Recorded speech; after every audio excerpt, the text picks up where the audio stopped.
Anong puno ang tinungtungan ni Zacchaeus para makita si Jesus? Puno ng sycamore. Ano ang trabaho ni Zacchaeus sa kwento ng Biblia? Maniningil ng buwis. Ano ang sinabi ni Zacchaeus kay Jesus na kanyang gagawin? Ibibigay ang kanyang kayamanan sa mahihirap.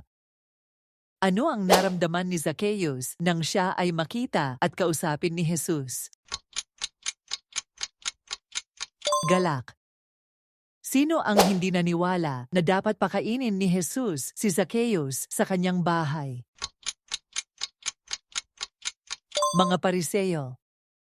Ano ang pangalan ng lungsod kung saan naganap ang kwento ni Zacchaeus? Jericho. Bakit hindi makita ni Zacchaeus si Jesus sa unang pagkakataon? Maraming tao. Ano ang naging reaksyon ng mga tao nang makita si Jesus na kausap si Zacchaeus? Galit. Anong araw ipinakita ang kwento ni Zacchaeus sa Biblia? Linggo.